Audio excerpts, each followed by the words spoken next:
আজকে রান্না করব বেগুন দিয়ে পাঙ্গাস মাছ, গরিবের পাঙ্গাস মাছ।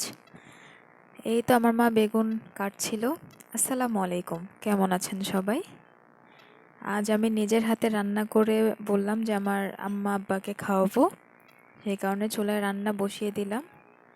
যেহেতু সব কিছু আমার আম্মাই রেডি করে দিয়েছে, আমি শুধু রান্নাটা করব।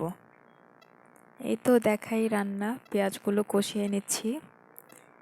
এখানে হচ্ছে ধনেপাতা, কাঁচামরিচ বেটে নিয়েছিলাম, এগুলোই দিয়ে দিলাম। এভাবে রান্না করলে নাকি তরকারি খুব মজা হয়, আমার দাদি বলতো, যদিও এখন উনি আসলে বেঁচে নেই। আর আমার দাদি হচ্ছে আসলে তরকারি রান্না করতে খুব মজা করে। উনি যেহেতু আগের যুগের মানুষ ছিলেন, সব কিছু বেটে আর হচ্ছে ঝোল দিত, অনেক বেশি ঝোল দিত। ওইটাই আজকে আমি চেষ্টা করলাম, দেখি দাদির মতো হয় কিনা। তো বলতে বলতে আমার মশলা সব কিছু দেওয়া শেষ। এখন আমি মশলাটাকে হচ্ছে ভালো করে কষিয়ে নিব। সামান্য একটু আদা রসুন দিয়ে দিয়েছিলাম, যেহেতু পাঙ্গাস মাছ।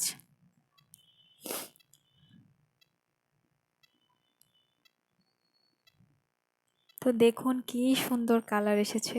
আরে বাবা, আমি এত সুন্দর করে রান্না করতে পারি তো নিজেও জানতাম না। এখন হচ্ছে মাছগুলো কষিয়ে নিব।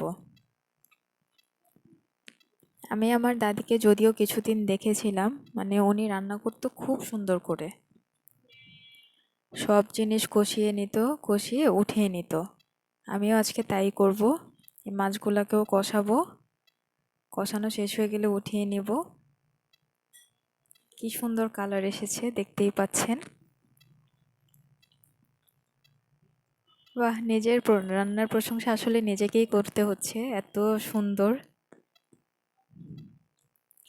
তো আমি রান্না করছি, এখন হচ্ছে মাছ হয়ে গিয়েছে, মাছটা এখন হচ্ছে আমি উঠিয়ে নিচ্ছি। আর সবজিগুলো দিয়ে দিলাম, আলু আর বেগুন, এগুলো হচ্ছে আমি কষিয়ে নিচ্ছিলাম। এই তো আমার কষানো শেষ হয়ে যাচ্ছে, কিছুক্ষণ পরে হচ্ছে আমি ঝোল দিয়ে দিব। আমার আম্মা বলে যে তোর দাদি লম্বা ঝোল দিত।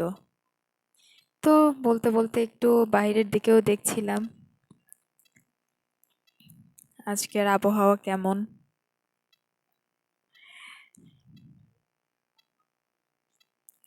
এই তো আমার লম্বা ঝোল দেখতেই পাচ্ছেন। মাছও দিয়ে দিলাম, রান্না শেষ। এত সুন্দর করে রান্না করেছি, ধনিয়া পাতা দিব না? সবাই ভালো থাকবেন, আসসালামু আলাইকুম।